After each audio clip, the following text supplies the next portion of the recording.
menggunakan internet, kita bisa berbelanja di mana saja, ya, tanpa dibatasi oleh batasan geografis. Tidak perlu lagi ketemu penjualnya, tidak perlu lagi melihat bentuk barangnya. Ya, maksudnya tidak, biasanya kan kita lihat dipegang secara fisik gitu ya, dilihat-lihat gitu ya. Tapi sekarang kan kita cuma lihat fotonya saja. Dan kita sudah percaya kan, itu barangnya sesuai, kita bayar, barang dikirim.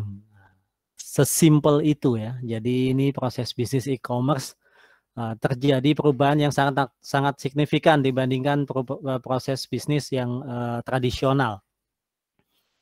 Ya, jadi mungkin ini harus dicermati bagaimana sih proses bisnisnya ini, karena setiap terjadi perubahan proses bisnis, maka di situ aspek perpajakan akan mengikuti.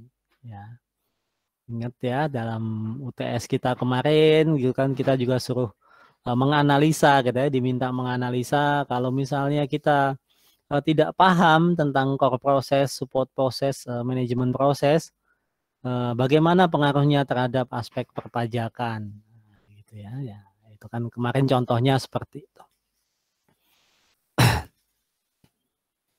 Nah,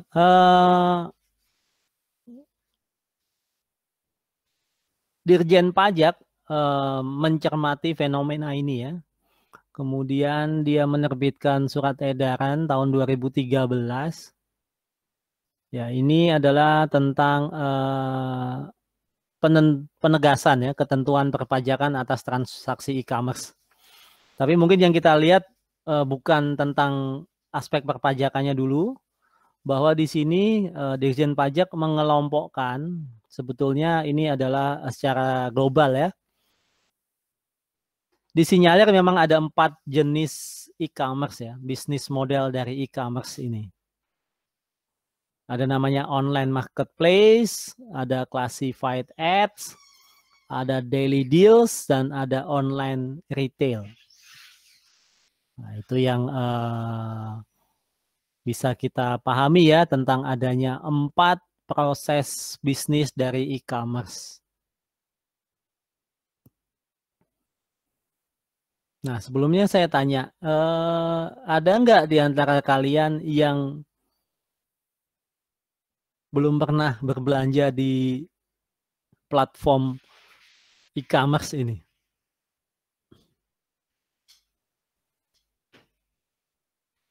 Kayaknya sudah semua ya. Pernah Pak, sudah pernah. Sudah pernah semua kebanyakan ya. Itu kan jadi menjadi hal yang common ya. Ya, terjadi perubahan perilaku yang sangat signifikan. Kalau nggak pernah malah jadi dipertanyakan gitu ya. Kok nggak pernah belanja di e-commerce? Ya gitu kan. Mungkin masih ada beberapa masyarakat yang belum yakin dengan e-commerce ya. Dia tetap memilih menggunakan model tradisional. Tapi paling nggak dia pernah mencoba melakukan belanja melalui e-commerce. Mungkin terutama masalah safety-nya ya, keamanan ini. Kalau kita belanja bayar dulu, baru barang dikirim itu seaman apa gitu ya. Tapi kan ini sudah mulai dibenahi oleh ya, sistem security dari masing-masing e-commerce itu kan sudah mulai kuat gitu ya. Even kita membayar menggunakan uang digital atau menggunakan debit card atau credit card, semuanya sudah safe ya, sudah aman. Meskipun memang ada isu di sana adalah tentang keamanan gitu ya. Kalau belanja tradisional kan kita langsung datang bayar aman selesai gitu ya. Dapat barangnya gitu ya. Selesai gitu. Tapi kadang ya itu ya, kita bicara bahwa dengan adanya e-commerce ini paling nggak memudahkan juga bagi para pebisnis-bisnis terutama yang usaha kecil gitu ya. Jadi dia tidak perlu menyewa tempat yang di situ ada cost-nya lagi. Kemudian dia tidak perlu menungguin setiap hari, waktunya juga bisa digunakan untuk hal yang lain gitu ya. Dia bisa tinggal online, nanti ada yang belanja, ada notifikasi gitu ya. Oh iya, ada nggak yang berbisnis di e-commerce ini di antara kalian? Ada yang mencoba-coba atau memang sudah ada yang melakukan ini?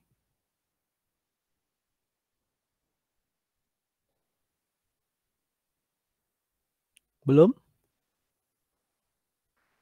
Hanya berbelanja saja? Belum menjual? Iya Pak, baru belanja aja. Baru belanja. Oh, iya. Maksudnya kalau misalnya kayak menjual di Shopee itu termasuk nggak Pak? Iya, berarti kamu punya toko kan di situ? Oh iya. Punya?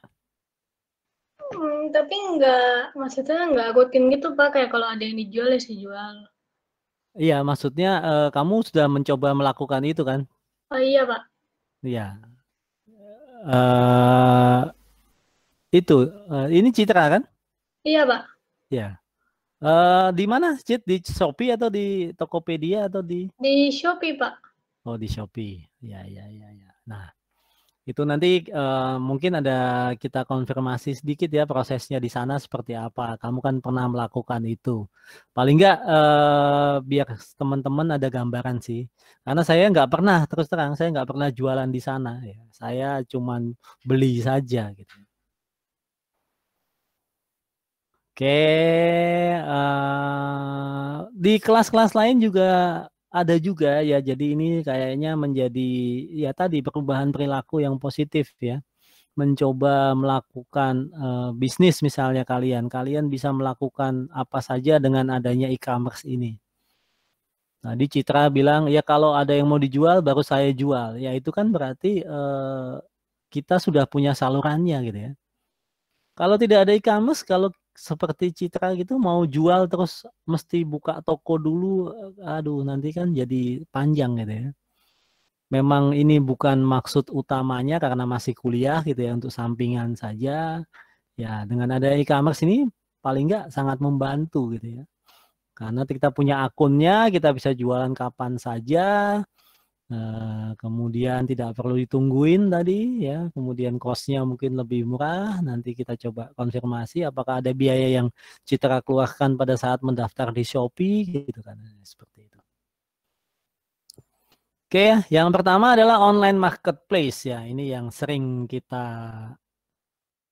belanja ini platform yang paling banyak ya. Apa itu online marketplace? Yaitu kegiatan menyediakan tempat kegiatan usaha. Ya, jadi penyedia tempat kegiatan usaha itu namanya online marketplace. Ya, berupa toko internet ya, tempat usahanya itu, aduh sebentar.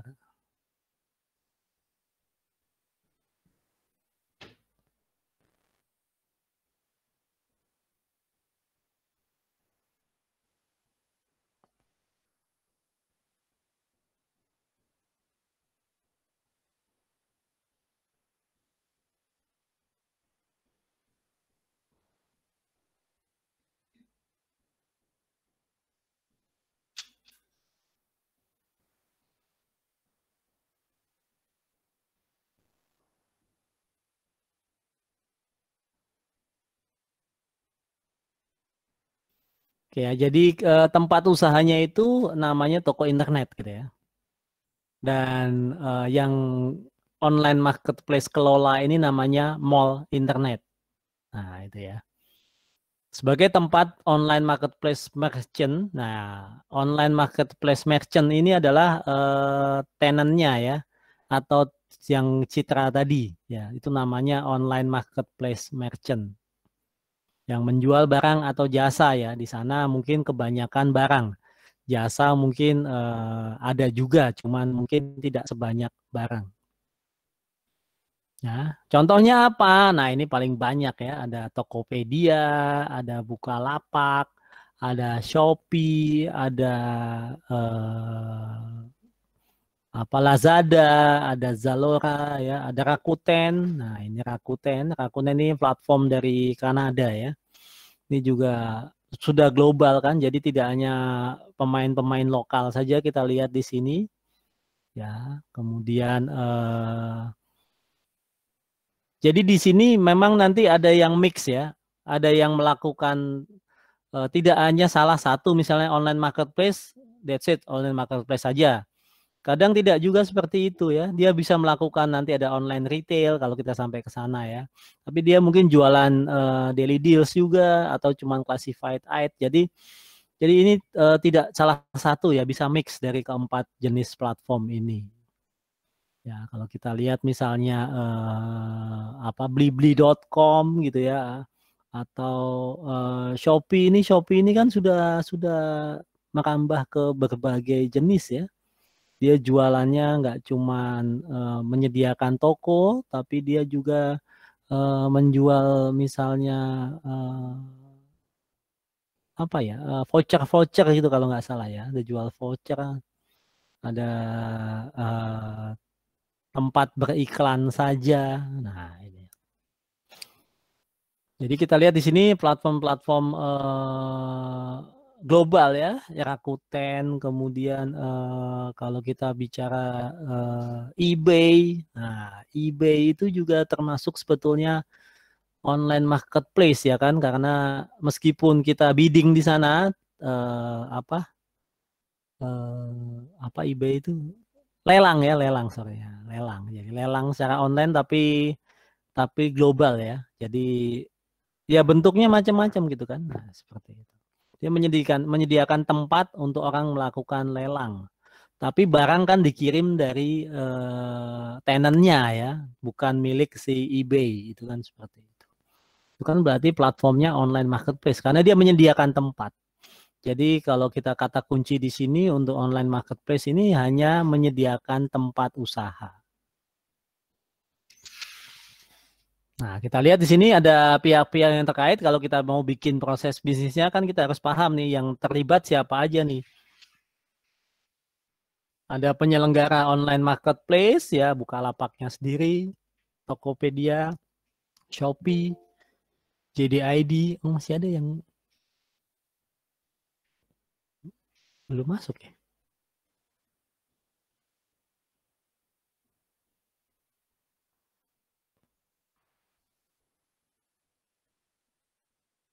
Oh iya, yes.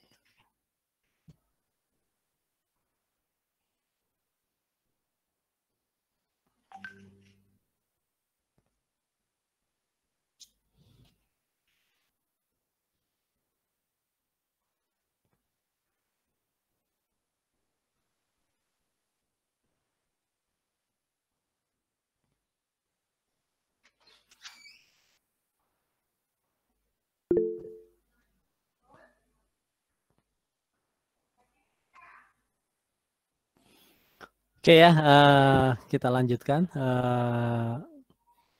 Ya, jadi platform-platform global sudah boleh bermain ya, apalagi dengan adanya online marketplace ini, e-commerce ini, maka akan mempermudah proses transaksi ya kan seperti itu. eBay tadi contohnya seperti itu. Nah, kemudian banyak lagi ya kalau kita bicara Amazon gitu ya, tapi Amazon ini nanti lebih tepatnya ke online retail ya karena ya. Kalau nggak salah karena produknya itu kan milik Amazon sendiri. Jadi salah satu bentuk bedanya online marketplace dengan yang lain tadi adalah satu, hanya menyediakan tempat ya. Kalau untuk online marketplace ini menyediakan tempat saja. Artinya berarti dia tidak jualan. Ya, Bukalapak tidak jualan. Tokopedia tidak jualan. Dia hanya mempertemukan atau menyediakan tempat bagi merchant dengan pembeli. Nah, seperti itu ya. Berarti pihak terkaitnya adalah penyelenggaranya tadi, kemudian merchant-nya, dan yang ketiga pembelinya. Ya. Nah, kita lihat deskripsinya tadi ya. Mall internet itu apa? Nah, ini adalah tempat yang disediakan oleh penyelenggara. Toko internet itu apa? Toko internet itu yaitu merchant tadi ya. Merchant itu membuat suatu akun. Nah, akun itu namanya menjadi toko internet ya. Karena kayak mall gitu kan banyak toko-toko. Nah, gitu ya. Tapi ini semua di internet. Penyelenggara, kemudian merchant, pembeli, perjanjian. Nah, ini ya. Jadi kalau membuat toko dari online marketplace itu paling enggak ada perjanjiannya ya, ada deskripsi tentang syarat dan ketentuan gitu ya pada saat membuat akun. Begitu ya, Citra? Cit, waktu bikin akun di Shopee ada perjanjiannya nggak atau cuman bikin akun saja? Saya udah lupa sih Pak. Cuma Ya, kalau yang kan kita kan akunnya kan kata-kata buat beli kan Pak. Jadi kalau mau jual itu mesti buka toko lagi di akunnya, akun yang sama. iya, iya. Maksudnya pada saat kamu menjual, kalau mau beli kan mungkin akunnya beda ya? Atau sama? Iya, Beda kan? Akun penjual akunnya dengan akun. sama. Oh, oke. Akunnya sama, Jadi cuman ntar di, iya, ntar di profilnya itu ada pilihan toko saya gitu Pak. oh, ya mungkin kalau kalau kamu sekaligus sebagai penjual ya, ya, Iya, ya. Mungkin tapi kalau kita sebagai pembeli kan memang tidak ada pilihan ya, kayaknya beli aja gitu, nggak ada pilihan jadi penjual gitu ya. bisa diatur sebenarnya Pak. Ya, ya, ya, ya. Oke, oke, oke. Nah, yang mungkin di situ kalau kita lihat biasanya sih ada ya yang kita setuju, agree gitu ya, ada term and conditionnya gitu kalau nggak salah seperti itu. Tapi kalau memang tidak ada ya mungkin tidak apa-apa. Tergantung ini saja ya, sesuai dengan kesepakatan antara penyelenggara dan merchant. Kemudian ada monthly fixed fee. Apakah kamu dikenakan monthly fixed fee, Cit? Rent fee, registration fee, subscription fee? Nggak ada sih Pak. Nggak ada. Free semuanya Hmm, berarti. iya, Nggak ada fee tapi free ya. iya, Ya. Mungkin di sini karena jadi mungkin mereka memberikan merchant itu mungkin pilihan ya. Kalau nggak salah, kalau kita bicara di Bukalapak atau Tokopedia itu ada yang mesti membayar iuran tertentu setiap bulan agar selalu dia ditampilkan di paling atas misalnya pada saat kita searching, misalnya kita searching kemeja gitu, maka yang paling muncul adalah pertama adalah member-member yang premium dulu. Nah, mungkin seperti itu ya. Tapi itu resikonya atau konsekuensinya dia harus membayar ya semacam subscription fee lah atau iuran yang harus dikenakan setiap bulan. Nah, itulah akan menjadi penghasilan dari siapa? Penyelenggara ya. Kemudian selain itu ada namanya apa? Selfie. Nah, ini ya. Ini Citra juga harus testimoni. Ini Cit, kamu kalau jualan misalnya harganya 100, yang kamu terima apakah full 100? full 100 Pak sama ongkir. Iya, dia nggak mengutip biaya administrasi gitu? Nggak ada Pak. Karena kalau misalnya kita beli, itu kan kalau misalnya harganya 100 ditambah ongkirnya ada 9.000 Hmm. misalnya Pak. Hmm. Itu tuh ditagihnya tuh enggak 109.000 Pak. Oh, Ditagihnya tuh ada ya, lebih berapa gitu. ya, ya itu maksudnya. Kamu terimanya 100, tapi artinya di situ kan penyelenggara mengutip tambahan ya. Iya. Mungkin mekanismenya bisa seperti itu. Yang kamu terima full 100 tapi dia jualnya misalnya 105 gitu kan. Nah, 5.000-nya itu kan buat Shopee-nya. Ada juga mungkin model tadi saya pikirnya kamu jualan tetap 100 tapi kamu terima 95. Mungkin tapi kan ternyata tidak seperti itu ya. Jadi tetap 100 tapi dia naikkan ya, dia ada markup untuk mengambil administration fee gitu kan. Iya, Pak. Oke, berarti prosesnya gitu ya kalau Shopee ya. Oke, nah di situ itu menjadi penghasilan juga bagi penyelenggara.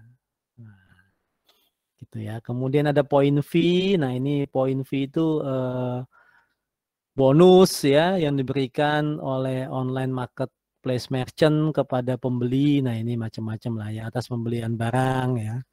Point fee dikelola oleh penyelenggara dan hanya dapat digunakan untuk melakukan pembelian barang di toko tersebut. Nah, ini ada juga yang model seperti itu ya. Pakai koin atau pakai apa ya? Kalau Shopee itu koin ya kalau nggak salah yang bisa mengurangi kalau kita beli itu kan kadang dapat cashback atau dapat koin gitu ya. Nah, itu bisa kita gunakan sebagai alat pembayaran juga. Nah, itu juga dikelola oleh berdua tuh antara online marketplace dan merchant-nya. Nah, di situ kalau yang seperti itu biasanya ada perjanjian ya. Artinya siapa yang menanggung ya. Nanti biasanya atau berdua, yaitu tergantung kesepakatan sih ya. Nah, itu juga penting.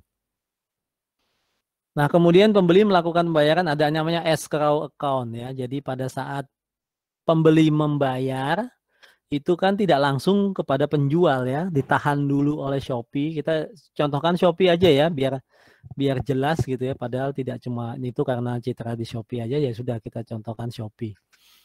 Nah, escrow account ya, akun bersama, akun gabungan gitu ya. Nah, nanti kalau sudah dikirim, sudah diterima oleh pembeli, maka baru uangnya itu dikirimkan kepada penjual. Nah, ini termasuk salah satu inspection point ya. Kalau kita bicara tentang DFD kemarin ya, ada inspection point ya. Flowchart atau DFD itu ada inspection point atau titik krusial. Titik krusialnya ya di sini pada saat untuk mencegah penipuan gitu kan, supaya pembeli itu tidak ditipu oleh penjual, maka uangnya itu ngendap dulu di Shopee ya lewat escrow account. Escrow account itu akun penampungan ya bersama. Kemudian kalau sudah dikirim oleh penjual, merchant, maka pembeli memberikan notifikasi bahwa oke, barang sudah saya terima dengan bagus, maka akhirnya escrow account itu dibuka ya, kirimkan kepada penjual sesuai haknya. Nah, itu kan berarti salah satu inspection point untuk mengurangi insecure tadi ya bagi pembeli ya, supaya dia aman. Nanti kalau misalnya penjual tidak mampu mengirim atau tidak mampu melaksanakan penjualannya, kan uangnya kembali ya, ada batas waktunya, uangnya akan kembali full. Itu kan jadi aman. Ya. Nah, online marketplace ini kebanyakan ya mungkin akan melibatkan pihak ketiga dalam rangka pengiriman barang ya, melibatkan jasa ekspedisi gitu ya. Nah, kalau dikirim sendiri itu kayaknya kalau online marketplace saya nggak tahu ada nggak ya, tapi mungkin dia bekerja sama dengan platform-platform yang lain ya. Bisa Tiki, JNE ya, kemudian Si Cepat, macam-macam lah sekarang ya, Ninja, Gesit gitu ya. Nah, setiap transaksi penjualan di toko internet melalui mall internet, pembeli dan online marketplace merchant, sehingga penyelenggara tidak bertanggung jawab atas setiap kehilangan atau kerugian pasca transaksi. Nah, di sini artinya kalau kita sudah mengklik tombol menerima gitu ya, maka ya berarti online marketplace penyelenggara tanggung jawabnya sudah sampai di situ saja, selesai gitu kan. Ini kalau kita lihat bisnis modelnya kan seperti ini ya. Jadi kalau kita lihat ada online marketplace, ada merchant, dan ada pembeli gitu ya. Jadi merchant itu bekerja sama dengan online marketplace, menyediakan suatu tempat, jasa penyediaan tempat atau waktu. Nah, kemudian merchant ini saya asumsikan ini mungkin yang merchant premium gitu ya. Dia akan memberikan penggantian gitu kan ya. Ini A1, ini memberikan jasa, maka merchant akan memberikan penggantian ya, suatu nilai tertentu yang disepakati supaya produk merchant itu selalu muncul paling atas pada saat kita melakukan searching misalnya. Oke. Nah, kemudian selain itu ada pembeli yang memesan gitu ya. Nah, pembeli yang memesan gitu, kemudian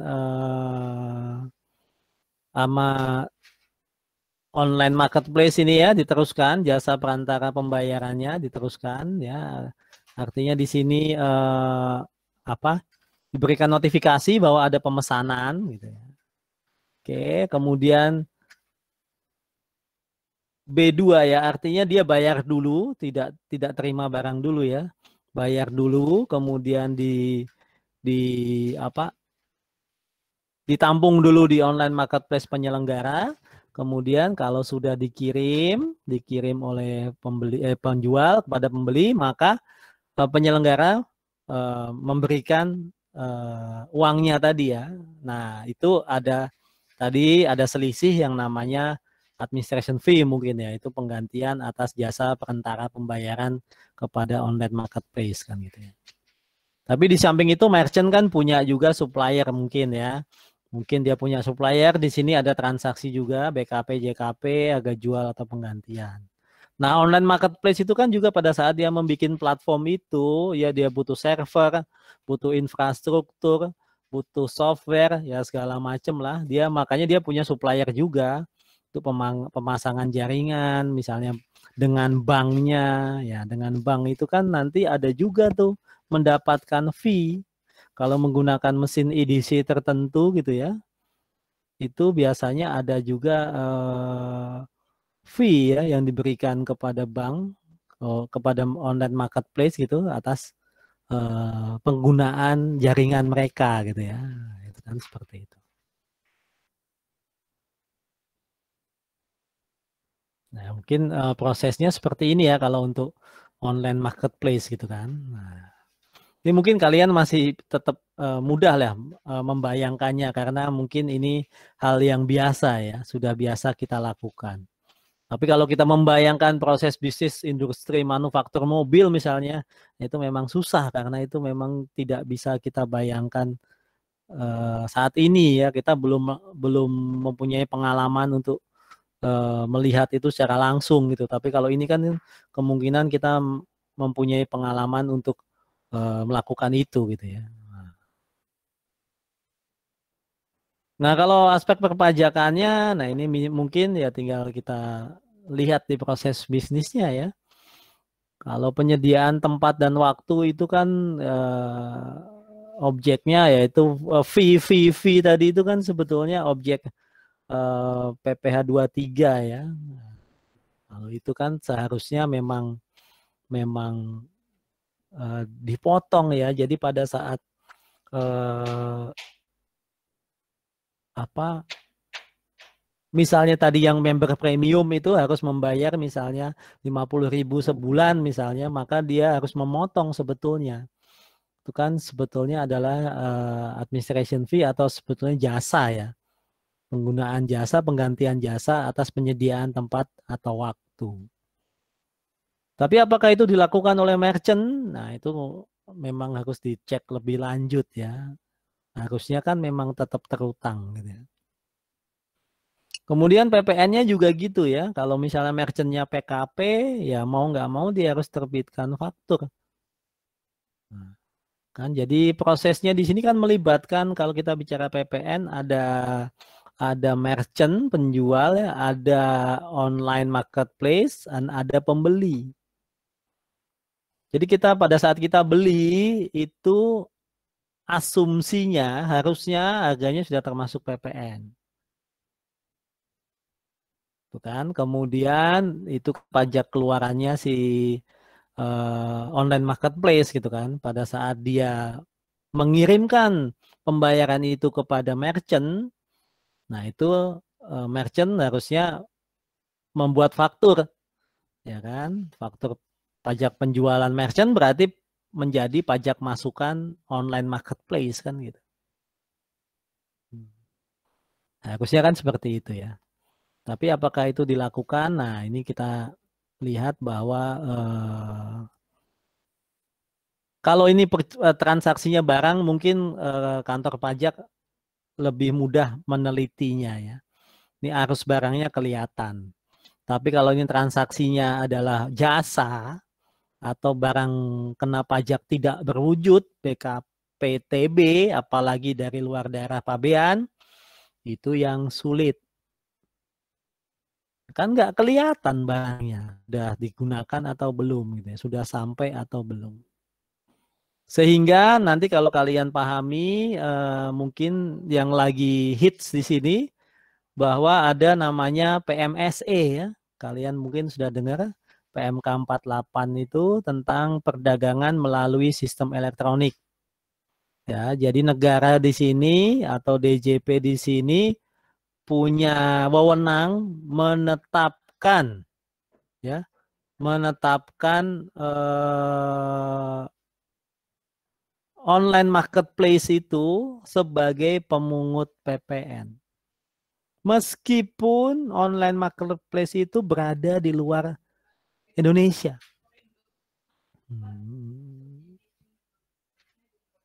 Nah, itu ya. Jadi itu termasuk suatu terobosan yang sangat, saya pikir sangat bagus ya bagi Indonesia. Ya, kalau kita tahu mungkin kita sebut aja Netflix gitu ya, kemudian Amazon, kemudian Google ya, kemudian banyak sekali platform Spotify. Nah, ini ya kalian mungkin sering berlangganan dengan itu ya. Nah, itu berarti sekarang sudah dikenakan PPN gitu ya. Dikenakan PPN. Nah,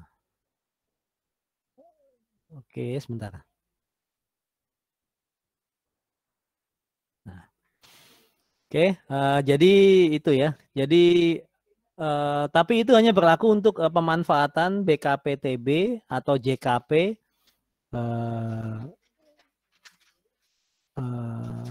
bagi di luar daerah pabean ya, dari luar daerah, pemanfaatan BKPTB atau JKP dari luar daerah pabean. Nah, seperti itu ya. Jadi tapi lokalnya gimana Pak? Lokalnya juga sama ya, Bukalapak, Tokopedia itu juga sudah menjadi pemungut PPN. Untuk BKPTB ya, BKPTB dan JKP. Untuk BKP-nya prosesnya tetap sama. Karena kalau kita bicara kita beli barang dari Amazon gitu ya, dari luar Indonesia itu kan impor. eBay gitu ya, atau Rakuten tadi, itu kan impor. Jadi pada saat barang nyampe, maka kalian harus lunasi pajak-pajaknya ya kan, PPh 22 impornya, PPN impornya, supaya kita bisa mendapatkan barang itu ya. Karena ingat di mata kuliah PPN kita, mudah-mudahan masih ingat, kalau yang dikenakan PPN itu, yang terhutang PPN adalah pemanfaatan atau perolehan BKP. Ya kan? Kalau kita bicara BKP kan berarti perolehannya. Perolehan BKP dari luar daerah pabean oleh siapa? Kalau impor itu subjeknya siapa? Siapapun, Pak. Siapapun. That's it. Bagus. Artinya tidak PKP kan, tidak harus menjadi PKP dia untuk dikenakan PPN impor. Jadi lebih mudah pengawasannya kalau untuk BKP. Tapi BKPTB itu yang susah ya. Kan jadi nggak fair gitu ya. Kalau kita bicara, sebetulnya ini platform PMSE ini adalah untuk melindungi atau equal treatment ya, fairness bagi penyedia jasa-jasa yang di dalam negeri. Ya, kalau kita beli software dari misalnya apa ya, yang di dalam negeri itu misalnya penyedia software gitu ya, apalah gitu, game-game gitu ya, game-game di Play Store itu kan kita kena PPN. Tapi kalau dari luar, nah itu kan agak susah tuh. Agak susah kalau untuk BKPTB ya. Ini mereka supaya harganya murah, mereka nggak mengenakan PPN bisa aja. Pengawasannya sangat susah.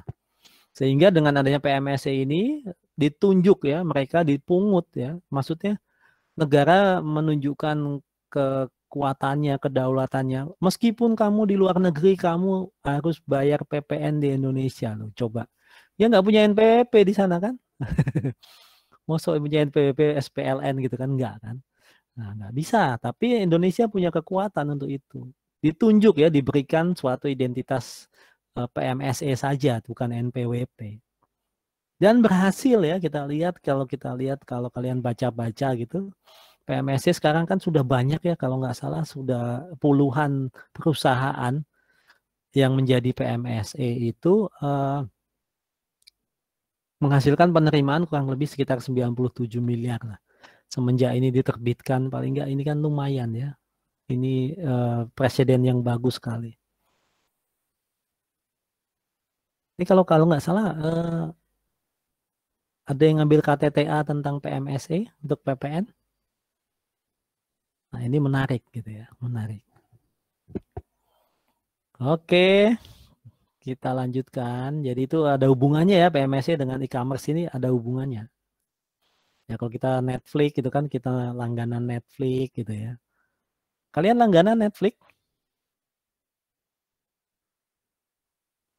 Ada yang langganan?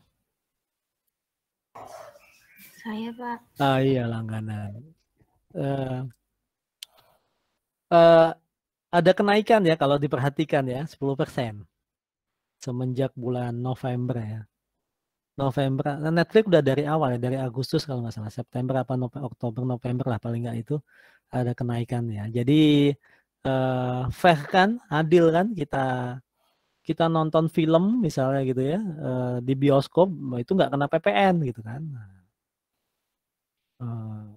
Tapi filmnya kena gitu kan karena ada menggunakan nilai lain gitu kan, impor film gitu kan. Nah, tapi di sini kalau kita nonton di Netflix, masa nggak kena pajak apa-apa gitu ya. Wah, Netflix waktu itu berjaya ya. Berjaya. Karena semenjak pandemi ini kan orang nggak boleh nonton film di bioskop, nonton filmnya di laptop ya, di handphone gitu kan. Nah, itu kan perubahan perilaku juga. Akhirnya supaya equal, ya kamu harus bayar pajak juga dong. Nah, gimana cara mungutnya? Harus bikin BUT dulu. Waduh, kelamaan. Enggak. Berkaca dari kasusnya Google untuk menyuruh perusahaan-perusahaan besar itu membuat BUT di Indonesia itu susahnya minta ampun. Harus G2G ya, harus politik ya, harus government to government. Nah, kalau ini kan enggak, langsung tetapkan saja. Kalau enggak mau mungut PPN ya enggak boleh jualan di Indonesia. Ya mau mereka. Toh yang nanggung kita juga kalau PPN. Tapi maksudnya jadi negara tidak hilang gitu ya. Kalau tidak ada PPN-nya kan berarti ada potensi yang hilang. Oke,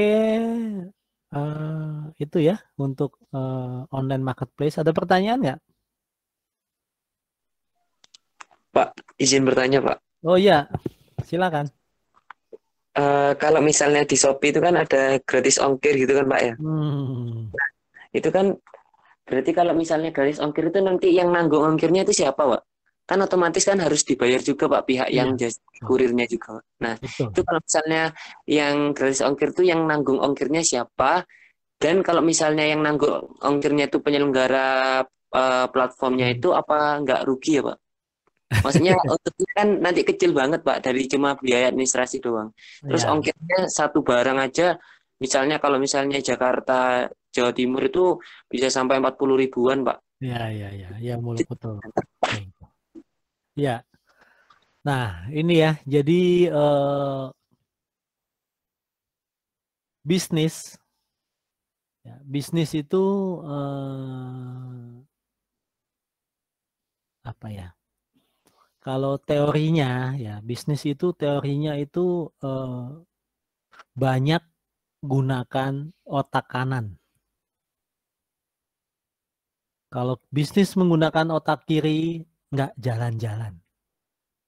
Betul, muluk. Kalau kita lihat memang dia untung dari mana? Wong dia cuma dapatnya itu kan gitu. Dapatnya itu kan kita lihat cuma misalnya administration fee, kemudian member-member gitulah, kemudian iklan-iklan yang dipasang di websitenya dia gitu kan. Nah itu. Tapi justru kita lihat mungkin nggak besar gitu ya. Tapi kalau kita lihat penerimaan iklan di Shopee, yang pasang iklan di Shopee itu luar biasa ya. Shopee akan mengenakan biaya iklan yang mahal untuk memasang iklannya dengan mampu membuktikan bahwa Shopee itu atau diakses oleh jutaan atau miliaran orang. Itu kan pangsa pasar yang besar. Dengan memasang iklan di situ, ya tentu akibatnya pasang iklan pasti nilainya saya bisa pastikan kalau untuk Shopee, Bukalapak itu mungkin pasti mahal ya, hampir mirip dengan kita pasang iklan di koran gitu ya misalnya, atau di platform manapun. Jadi sebetulnya kalau kondisi sekarang saya pikir dengan adanya masih tahap-tahap awal nih, belum lama lah gitu, pasti mereka masih rugi. Tapi dengan adanya memberikan ongkos kirim, free ongkir, ya oke, berarti mereka kayak mengkat penerimaannya untuk menambahkan biaya gitu ya. Tapi ini strategi gitu ya Muluk ya. Artinya dia mau melakukan ini di depan dengan harapan nanti di selanjutnya itu akan mengambil keuntungan dari hal yang dia lakukan saat ini. Kalau kita tahu ya, ini sudah menjadi edik, ya nggak? Kalau ini perubahan perilaku dengan menggunakan e-commerce ini kita sudah menjadi edik. Kita nggak bisa lepas dari platform-platform seperti ini. Memang kita dibuat kita itu ketergantungan dengan platform-platform seperti ini. Itu yang mereka tuju memang supaya pada saat nanti pasti ini kan nggak akan selamanya begini Muluk, nggak akan selamanya bebas ongkir, nggak akan selamanya cashback, nggak akan selamanya gitu. Pasti nanti akan ada bisnis yang usual, artinya tidak ada lagi diskon, tidak ada lagi apapun. Nah itu mereka akan menggrab keuntungannya di sana, ya, shifting ke depan gitu ya. Dengan catatan apa? Dengan strategi apa? Bahwa kita sudah kecanduan, sudah addicted dengan platform e-commerce. Ya mau kita sudah langsung ke sana mau beli gampangannya kalau perempuan mungkin beli hijab atau beli apa ya cepit rambut itu udah pokoknya di Shopee misalnya begitu. Padahal mungkin kalau kita jalan kaki atau di tempat-tempat yang offline gitu mungkin ada juga, tapi mungkin lebih suka ke sana gitu karena tinggal tik tik tik tik kemudian kirim. Ya betul, memang mereka rugi dulu di sini. Di awal mereka rugi, pasti rugi. Mereka buang uang istilahnya, bakar uang. Strategi pemasarannya begitu. Dengan harapan apa? Ya tadi valuasinya. Kalau kita lihat Bukalapak dan Tokopedia itu kan kita bicara mereka sudah jadi unicorn ya, lebih dari unicorn mungkin ya, sudah lebih valuasinya itu lebih dari 1 miliar US dollar, mungkin 10 kali lipat ya. Artinya di situ aja mereka kalau misalnya niat mau jual, tak jual aja deh Bukalapak saya, tak jual aja deh Tokopedia, mereka sudah untung dengan masuknya investor-investor global itu kan ya. Kita lihat di sini kan kalau nggak salah Tokopedia yang sudah mulai dimasukin Google ya kalau nggak salah ya. Kemudian Gojek, Telkomsel aja sudah mulai menyuntikkan dana kepada Gojek ya, artinya ikut memberikan investasi di Gojek gitu. Gojek itu kan sebenarnya online marketplace juga. Nah, itu sebetulnya Muluk. Jadi yang dicari itu valuasi ya. Valuasi. Ya ini mereka kalau kita lanjutkan ya ini tinggal komitmen dari si siapa? Bukalapak itu siapa ya? Zaki ya? Apa lupa namanya sudah. Atau si Tanuwijaya ya kalau si Tokopedia itu kan. Nah, itu sebetulnya kalau dia mau jual aja sekarang, udah untung dia. Udah. Tapi mungkin dia lebih memilih menjalankan ini ya karena dia mungkin lihat ya nggak tahu nanti ke depannya dia berubah pikiran atau gimana, tapi sampai ini mereka komitmen masih menjalankan ini. Itu Muluk. Jadi memang rugi di depan tapi dengan harapan nanti di akhir tahun-tahun berikutnya itu dia laba. Memang begitu. Nah, kita lihat sekarang kayak Gojek gitu ya. Gojek itu kan kita sudah nggak ketemu lagi cashback ya. Atau sedikit lah. Tapi kan kita tetap, apakah terus kita nggak gunakan Gojek? Enggak, kita masih addicted ya. Apalagi, tapi mungkin karena kondisi pandemi ini, ya mungkin GoFood-nya gitu ya. Tapi artinya kan kita jadi ketergantungan dengan itu. Gitu. Apalagi platformnya, platform digital, uang digital segala macam sudah terintegrasi, udah tinggal di handphone saja ya. Itu sebetulnya memang mempermudah, tapi sisi negatifnya ya tadi membuat ketergantungan. Tergantungan kita itulah yang dimanfaatkan oleh pebisnis-bisnis ini untuk meningkatkan, membesarkan usahanya. Gitu Muluk. Baik Bapak, terima kasih. Ya. Oke.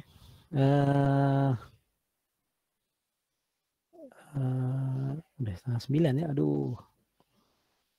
Aksi nanti tolong kasih tahu ya kalau jam 9 kurang ya. Oke, yang kedua classified ads. Nah, ini itu dia hanya menyediakan tempat, ya kan. Kemudian transaksi kalau ada pembeli yang tertarik dengan barang di situ, dia transaksinya langsung ke penjualnya. Jadi classified ads ini hanya menyediakan tempat untuk beriklan. Ya, mungkin paling gampang itu berniaga.com itu kan untuk beli mobil gitu ya. OLX nih mungkin kalian yang platform paling sering ya, OLX. Dulu namanya Toko Bagus ya, sekarang namanya OLX, Tokaskus. Nah, ini kan pasang iklan tapi nanti transaksinya antara penjual dan pembeli. Artinya di sini memang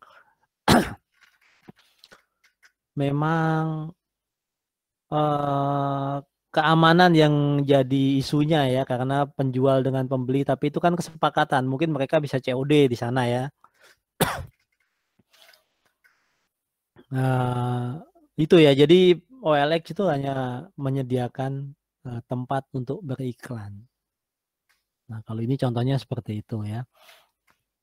Pihak-pihak yang terkait siapa saja, sama penyelenggara, pengiklan dan pengguna iklan. Jadi istilahnya gitu ya, pengiklan dan pengguna iklan. Nah, ini juga sama sebetulnya kalau kita mau iklan kita itu selalu muncul, juga nanti ada fee tertentu yang akan dipungut oleh si OLX tadi ini ya. Kemudian kalau transaction fee saya pikir nggak ada. Jadi karena transaksinya antara penjual pada pembeli langsung. Si OLX ini nggak ikut-ikutan pada saat transaksi kan. Jadi mungkin dia hanya mendapatkan penghasilan dari member fee tadi, kemudian dari iklan ya, iklan yang dipasang di websitenya ya. Dalam hal ini kalau kita klik OLX itu kan nggak cuma jualan, tapi ada iklan-iklan juga yang lain. Nah itu kan juga sama ya. Jadi sebetulnya classified ads ini platformnya mungkin lebih kecil dibandingkan online marketplace. Ya. Jadi di situ lebih sederhana sebetulnya ya, ada transaction fee.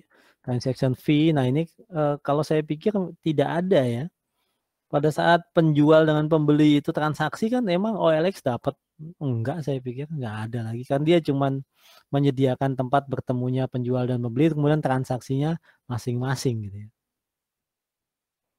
Jadi kalau kita lihat model transaksinya ya sederhana ini ya.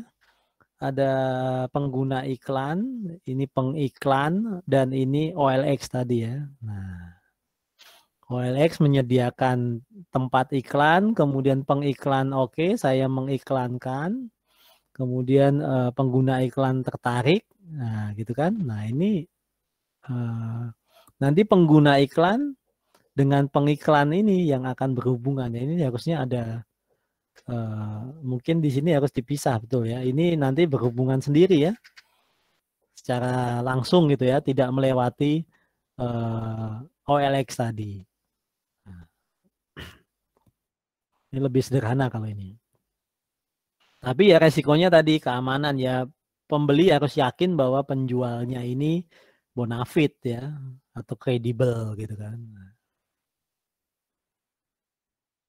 Oke, itu classified ads. Sederhana ya kalau classified ads. Oke, mungkin itu udahlah kali ya. Kalau daily deals, nah kalau daily deals mungkin ini kalian suka sering juga mah belanja voucher ya. Nah, kalau daily deals ini agak lebih rumit ya, karena yang dijual, yang disediakan oleh Disdus misalnya ya, Disdus atau Living Sosial atau Lakupon, itu adalah voucher. Jadi kalau kita kadang KFC mau bikin promo gitu ya, misalnya, saya jual voucher 75.000 tapi senilai 100.000 misalnya. Jadi kalau kita beli voucher di Disdus KFC 75.000, kita bisa gunakan voucher itu untuk belanja di KFC sebanyak 100.000 misalnya. Nah, itu kan hal-hal seperti itu menarik ya. Itu memang bagian dari strategi pemasaran dari merchant-nya gitu ya.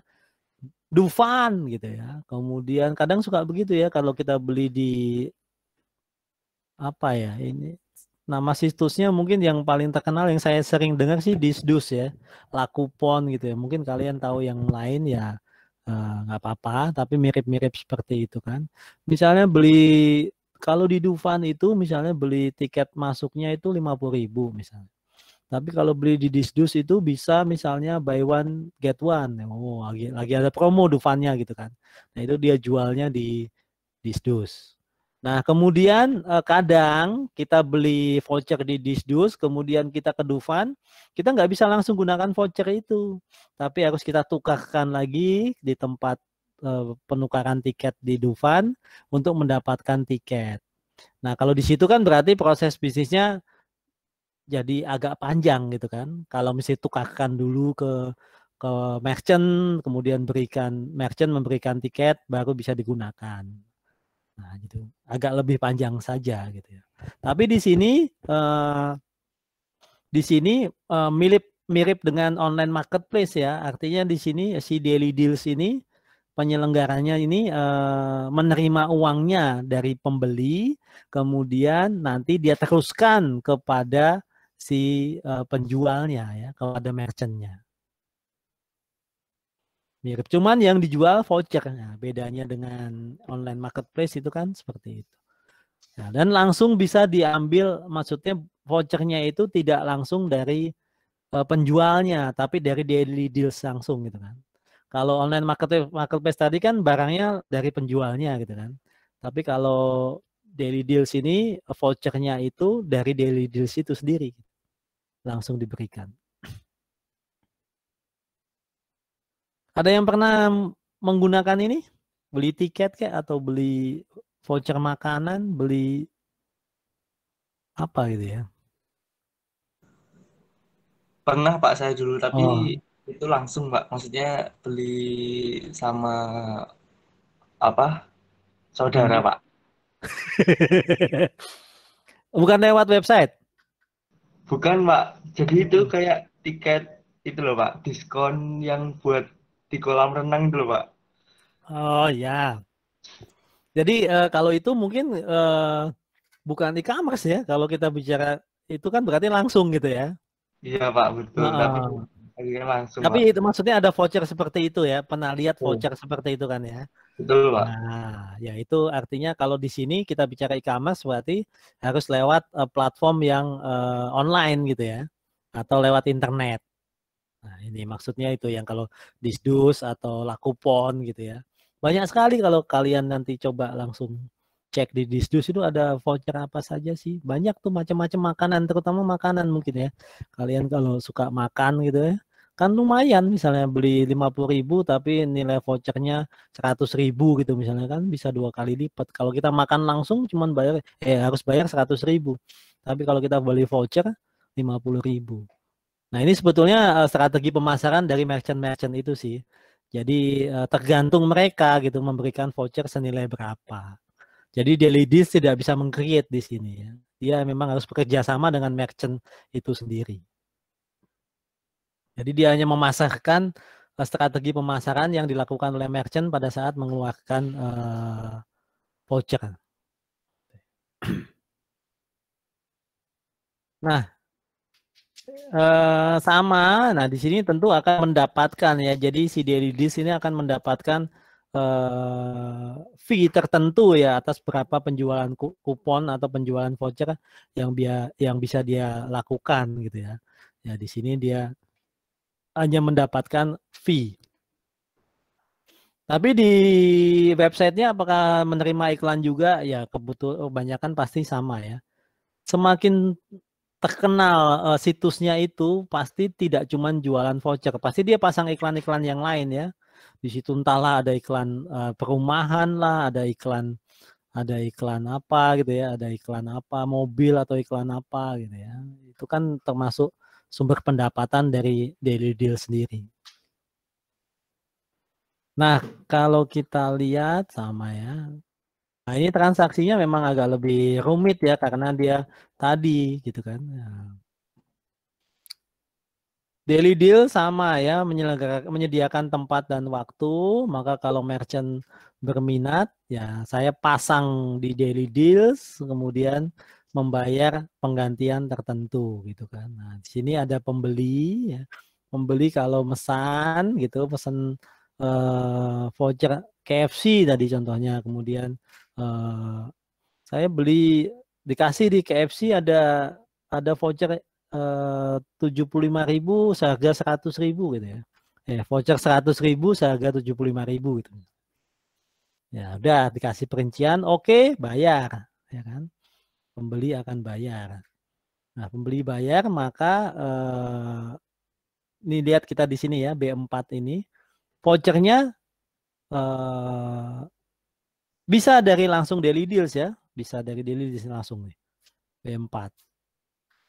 Nah, atau Daily Deals menginformasikan kepada merchant misalnya model begitu juga bisa. Ada yang beli vouchermu nih, kirim ke sana. Nah ini maka dia akan mengirim langsung ke pembeli, misalnya seperti itu. Tapi kalau model yang dari Daily Deals mungkin karena bentuknya voucher, maka pembeli mungkin harus menukarkan dulu ya kepada merchant. Tukar dulu deh vouchernya dengan tiket misalnya atau dengan apa, dan merchant akan menyerahkannya kepada pembeli. Nah, kan gitu ya. Kemudian pada saat sudah terdistribusikan vouchernya, maka penyelenggara membayar kepada merchantnya ya kan. Ini uangnya, tapi tidak semua ya, ada jasanya. Nah, itu. Nah, di sini ya memang transaksi bisnisnya aja yang agak panjang gitu ya. Tapi sebetulnya ini kan mirip-mirip saja dengan online marketplace. Mirip-mirip ini kan model-modelnya seperti itu. Ya cuman Daily Deals ini yang dijual itu voucher ya. Jadi kebanyakannya adalah bentuknya voucher atau tiket gitu ya. Bukan barang. Atau voucher jasa bisa enggak? Ya bisa aja gitu kan. Misalnya jasa, misalnya ada salon gitu ya, potong rambut gitu kan. Ya sama kan. Harganya 100.000 tapi beli vouchernya cuma 50.000, bisa potong rambut plus krim bat plus apalah gitu ya. Ya itu misalnya.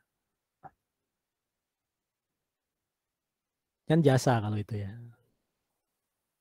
Nah, aspek perpajakannya ya sebetulnya tidak ada jenis perpajakan yang berbeda ya. Sama saja semuanya. Ada PPH, PPN, potput gitu ya. Nah, itu sebetulnya sama saja. Jadi ditegaskan juga oleh Dirjen Pajak bahwa dengan adanya perubahan perilaku di e-commerce ini, perubahan transaksi globalisasi di e-commerce ini tidak akan menimbulkan jenis pajak baru. Ya. Jadi tidak ada namanya pajak e-commerce gitu, enggak ya. Semuanya sama PPH, PPN, cuman tinggal lihat kan. Ini aspek atau critical point-nya, crucial point-nya di mana nih, inspection point-nya di mana nih. Gitu kan. Ya kan sama ya kalau ini kan sama sebetulnya. Daily deals-nya kalau PPN gitu misalnya ya dia pada saat kita beli dia terbitkan faktur pajak keluaran, pada saat dia bayar kepada merchant-nya maka dia dipungut pajak masukan oleh merchant-nya kan begitu. Sepanjang merchant-nya adalah PKP gitu kan. Yang aspek perpajakannya ya sama sebenarnya. Cuman ini nanti kan kita harus kaitkan juga dengan PMSE tadi ya. Kalau PMSE itu kan pada saat impor BKP-TB atau JKP itu ada sedikit yang berbeda dengan undang-undang PPN kita ya kan. Kalau dulu kan maksudnya siapapun ya, artinya yang mengimpor yang akan membayar sendiri PPN-nya. Tapi semenjak ada PMSE ini untuk impor BKP-TB dan impor jasa itu PPN-nya dipungut oleh pemungut PMSE tadi yang sudah ditunjuk oleh Direktorat Jenderal Pajak. Ya Netflix, Spotify tadi ya, Amazon gitu ya. Itu yang membedakan. Dan yang terakhir itu adalah online retail atau daily deals. Ada pertanyaan nggak?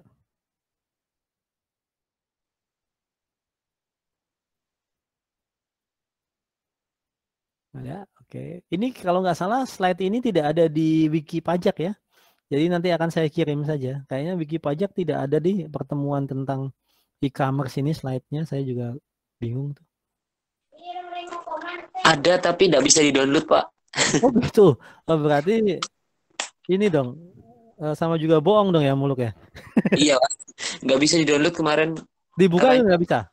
Filenya itu sudah ada di folder sampah pemilik gitu, Pak. Jadi nggak bisa di-download. Waduh. Iya. Tapi ini nanti saya kirim ini sih kayaknya mirip-mirip ini sih. Masih pakai SE63. Siap, Pak. Ya. Nah, yang terakhir ini online retail. Nah, ini paling mudah ya. Ini Lazada, Blibli, Gramedia, Amazon. Jadi dia menjual produknya sendiri tapi secara online gitu aja. Memang tadi saya bilang ada mix ya. Kalau kita bicara Lazada itu dia sekaligus online marketplace juga karena Lazada punya tenan-tenan kan, punya merchant-merchant juga selain dia jual barangnya sendiri.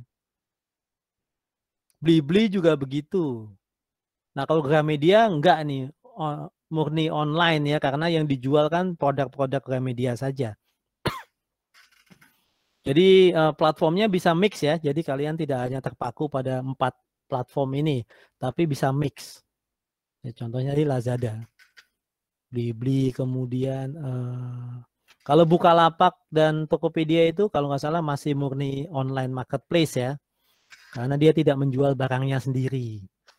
Nah ini kalau ini toko yang punya toko offline tapi jualan online gitu aja lah gitu ya. Punya barang sendiri yang dijual secara online. Nah, kalau kita bicara supermarket sekarang kan modelnya begini juga ya, Hypermart, Alfamart, Indomart itu kan semuanya juga jualan secara online juga pakai apa itu ya, Alfacart gitu, apalah gitu namanya itu ya. Nah itu yang kalau ini jadi pihak yang terkaitnya hanya penyelenggara, nah, tidak ada penjual di situ ya. Tidak ada penjual di sini karena barangnya milik penyelenggara. Kemudian pembeli dan supplier ya. Supplier ini yang menyediakan jasa, menyediakan barang untuk dijual oleh penyelenggara kan gitu ya.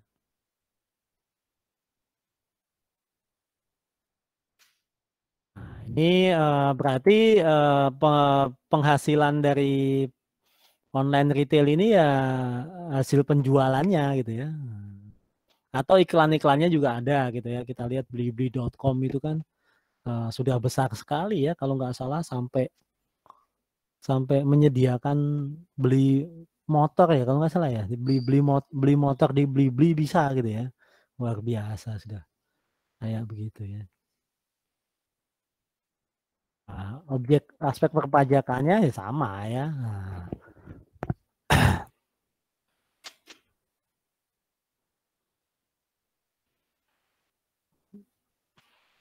Nah kalau online retail, nah ini pembeli dan penyelenggara gitu kan. Nah, pembeli pesan gitu kan, penyelenggara berikan harga, oke, bayar langsung ke penyelenggara, kirimkan BKP atau JKP-nya. Nah, penyelenggara yang berhubungan dengan suppliernya ya, jika ada BKP, JKP atau infrastruktur, bikin websitenya dan sebagainya dan sebagainya.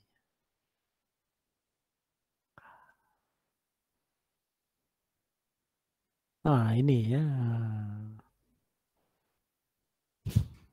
Ini kalau nggak salah ini sih kejadiannya sudah lama ya. Jadi ada aplikasi Messenger WeChat dan Alipay. Nah, jadi di Bali itu karena banyak sekali turis Tiongkok ya, turis dari Cina, itu menyediakan pembayaran menggunakan apa Alipay ya, Alipay dan WeChat. Padahal itu kan belum berizin ya kalau di Indonesia ya.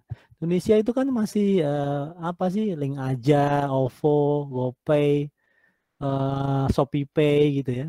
WeChat dan Alipay ini enggak, tapi karena ini sangat ngetren, sangat terkenal di Cina, mereka bisa belanja di hotel itu bayarnya pakai WeChat dan Alipay. Nah, bayarannya bentuknya yuan lagi ya, tidak dikonversi lagi dulu ke rupiah. Nah ini uh, akhirnya ditutup ya, ditutup oleh Gubernur Bali waktu itu. Tapi ini kejadian kayaknya udah lama ini, udah lama.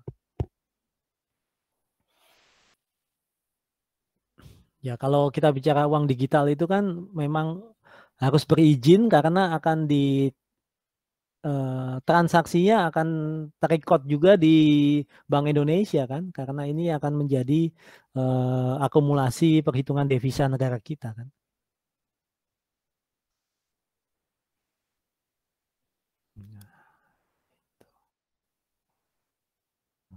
Oke, selesai. Ada pertanyaan?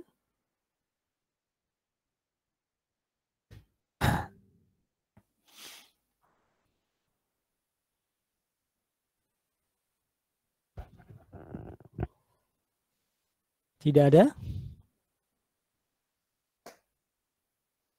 Ya, sekali lagi kalau tidak ada maka saya ulangi lagi e-commerce ya, e-commerce ini sudah menjadi keniscayaan ya, sudah menjadi hal yang biasa sekarang sehingga kita mau nggak mau harus mengikuti atau beradaptasi supaya tidak ketinggalan.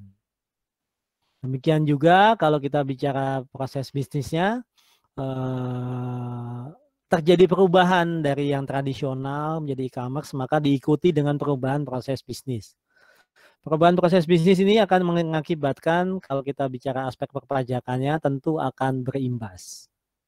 Ya, nanti kita lihat proses bisnisnya seperti apa, perpajakannya seperti apa, gitu kan. Kalau transaksi penjual kepada pembeli, maka penjual terbitkan faktur, selesai gitu kan. Tapi kalau transaksinya lewat online marketplace gitu kan, online marketplace terbitkan faktur, pada saat online marketplace bayar kepada penjual, nah ada transaksi lagi ya di situ. Nah, ada pajak masukan buat online marketplace-nya kan begitu. Itu mungkin yang perlu dipahami gitu ya, hal-hal seperti itu.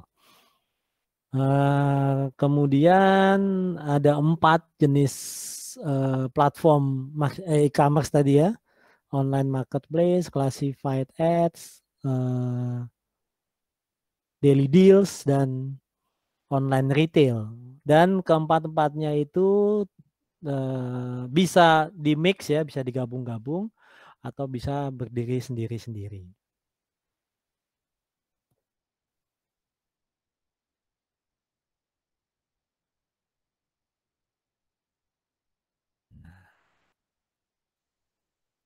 Ada pertanyaan?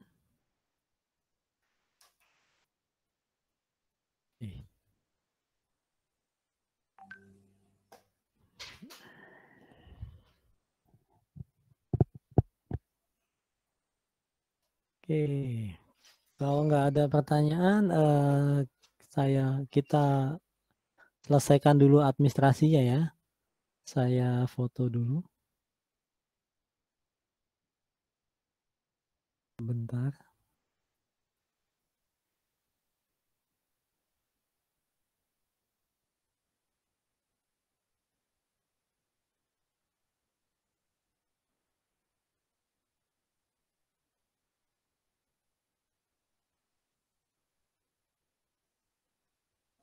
Cuma 12.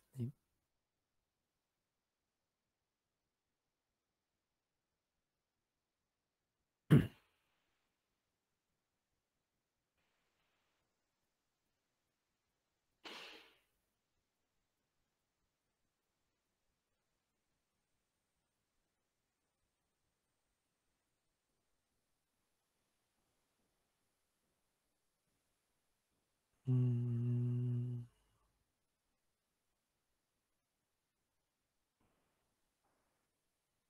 absen sudah semua ya? Sudah saya absen semua. Dita sudah ada ya, Dita ya?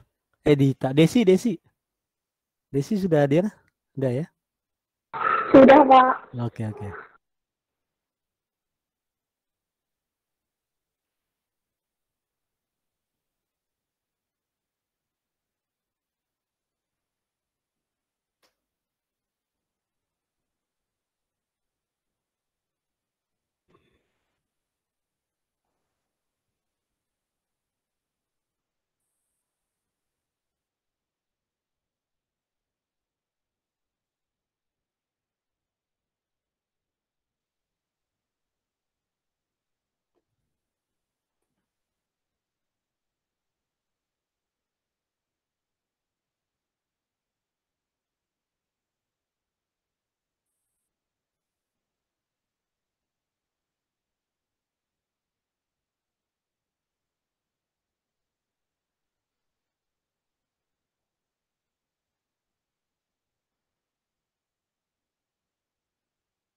Nggak bisa ya?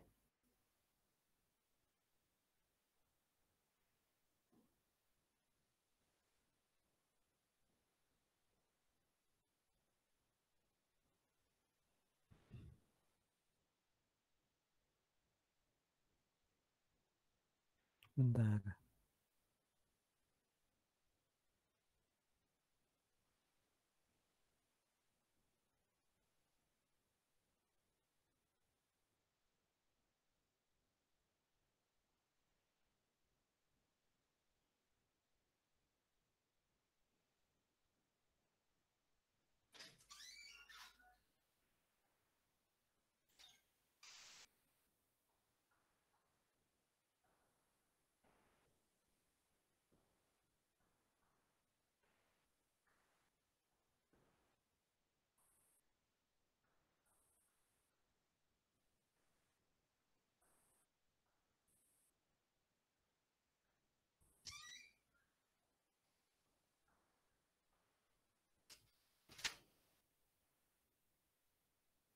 Oke.